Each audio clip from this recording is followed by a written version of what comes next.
You don't have to watch me, no. You can just put it on speaker or put the phone down and listen to it. That doctor's opinion that I did yesterday, well, he was asked to do a second letter. And again, it's in plain language with the explanation of the big book. That doesn't matter to you. But essentially,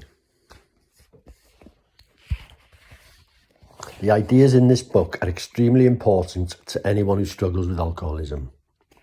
See if I can keep my phone steady. Not that it matters if you're just listening. I believe this because I've spent many years working with alcoholics. I work as a director of one of the oldest hospitals in the country, right? This is in around 1940, 35 to 40. I help people recover from their alcoholism and drug addiction. When I was asked to write my opinion in this book, I was very happy to do it. I believe this book explains ideas that may help people who struggle to stop drinking. That's the target market. For a long time, doctors like me have believed that our patients needed more than just science and medicine to get sober. They needed some sort of mental or emotional system. They needed a way to understand themselves, forgive themselves, and rebuild their lives. Medical doctors like me knew this, but we didn't know how to create a system that would work.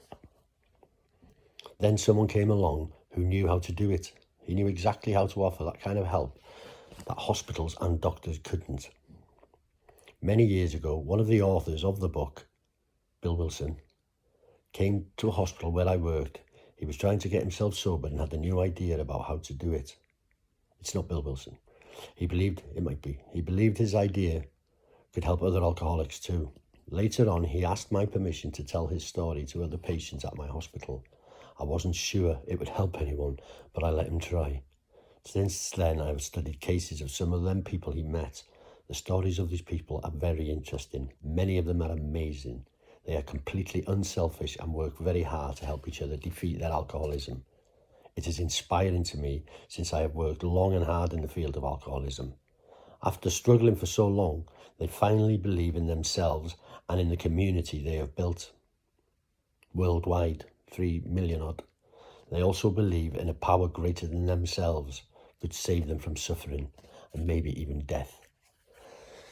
And we all know the statistics for alcohol-related deaths, don't we?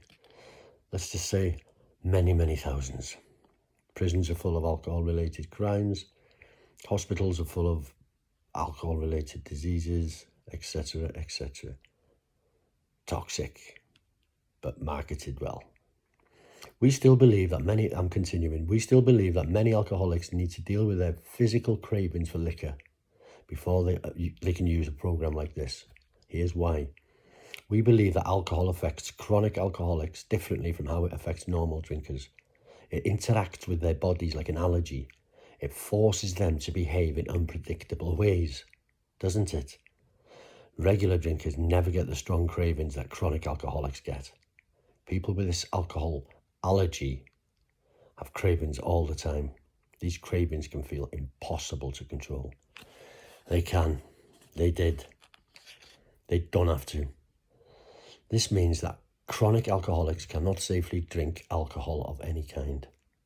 It means they can never drink. Once they know how it feels to drink and to get drunk, they will form a drinking habit and quickly find it impossible to stop. Almost. They will lose self-confidence and ruin their relationships. They will watch their problems pile up and feel totally unable to solve them. Begging these people to stop drinking never helps. The only messages they are willing to hear must be logical and powerful, exceptionally. They also need to find a way to believe in a power greater than themselves. You know, you're not the centre of the world, are you?